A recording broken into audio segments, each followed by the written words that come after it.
go with the under ticket first when we nominate. So that's going to be very difficult for any one of us to jump down on that ladder, if that was even an option. I believe that the Democratic Party, or the Democratic Party system in the city of Norwalk is a very small universe, and I guess we can all agree on that. We're talking about 35 members. We have 4 candidates up here. 3 of us are members of that. So now we're talking to 32 people. Trying to win a majority of 32 people, which, if everyone shows up, that's 18 votes. It's very difficult to gauge, especially when I look back, and I look in the room now, and I think back on the last campaign we talked about party loyalty. I took it on the chin for this party last year. I put myself out there. I left a career that I probably could have sat in, and my father's still kicking me now. I could have sat in that position and retired possibly. That's not good enough. This party needed direction, needed leadership. I was willing to take that shot, and I came very close to doing it. I'm looking for the support of this party. If it doesn't come from within the party, I will go to a primary. There are true and loyal Democrats out there that do support me. I talk to them every day, whether I'm at the bagel shop or whether I'm getting in the supermarket or on the street.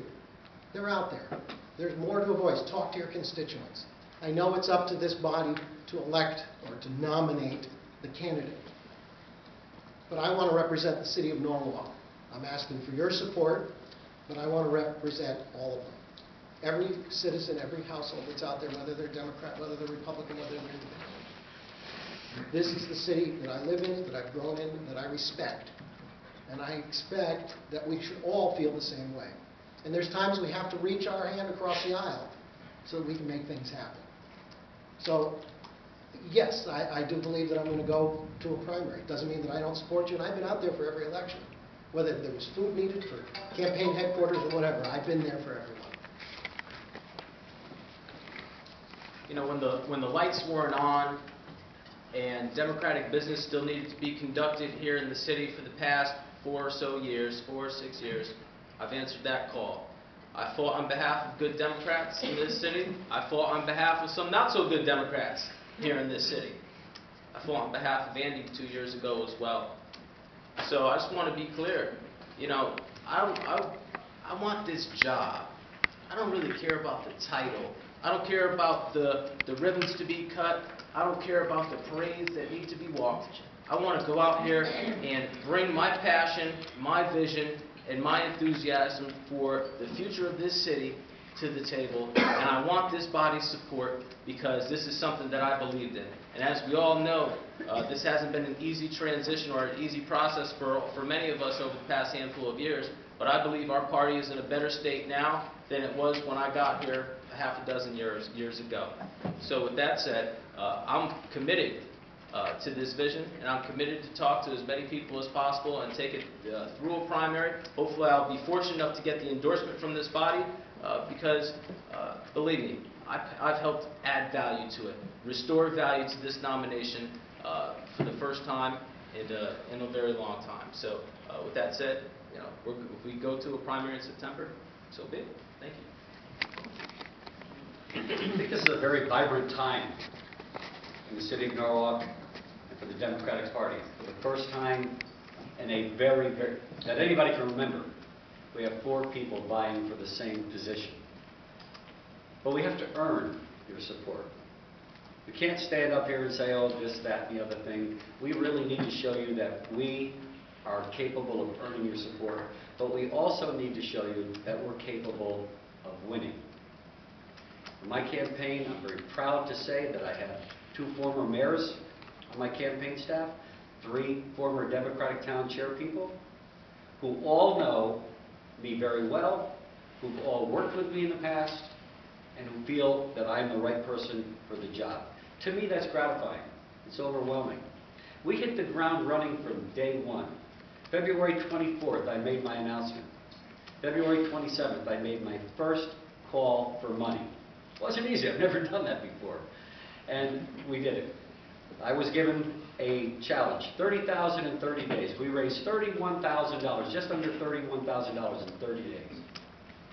Yesterday in the online poll, we got a tremendous amount of support. I feel that I am the right person to lead this city into the future. I feel that I've got the leadership, the skills, and the experience, and the contacts necessary to work through all the difficulties that we're experiencing right now. So yes, every one of us said that we will primary. And I think it's something that we are looking forward to. It's going to be vibrant, it's going to be challenging, and as Andy so aptly put it, let the city decide. Let the registered Democrats decide who they want to lead them forward from this point forward. Thank you. Thank you. I share what Harry just talked about in terms of the vibrancy of this process. It is a process. Our party rules have set up a process to choose the Democratic nominee. And I've always also believed in a debate about ideas. Not about pedigree, not about resume, but ideas. And we are the party of diversity. We celebrate the diversity of our race, our creed, our national origin, our sexual orientation, our religion. We need to celebrate the diversity of our ideas as well. And that, for me, is what this primary campaign is all about. Now, I am actually thrilled that my colleague, Harry, has adopted one of my ideas, because he just talked about performance-based budgeting. When he cited to COPSTAT, he cited to the model that Bill Bratton created, that Martin O'Malley took when he was mayor of Baltimore and perfected, and what Peter Hutchinson and David Osborne have worked with for 20 years in government. That's the model. That's the idea. And I think I have just shown that my ideas about performance-based budgeting, whether I'm the nominee or not, can be used by the Democratic Party to retake this city. Now, I think since I'm advocating them, and I've been advocating them publicly for 2 years and behind the scenes for the last 8, I think I'm the person to lead this party and reform this city's budget. But I believe that we will be a better party, and the nominee, whoever that is, will be better because we can test each other based on ideas, not about how much money we raised. Ask President Romney how that worked out for him. Ask Senator McMahon how much money worked out for him. But who has the best ideas for our city? That's why I'm running for mayor. I have a plan for economic reform. I have a plan to build jobs. I have a plan to build a cityscape. I have a plan to reform our educational process. I have a plan to reform our budget.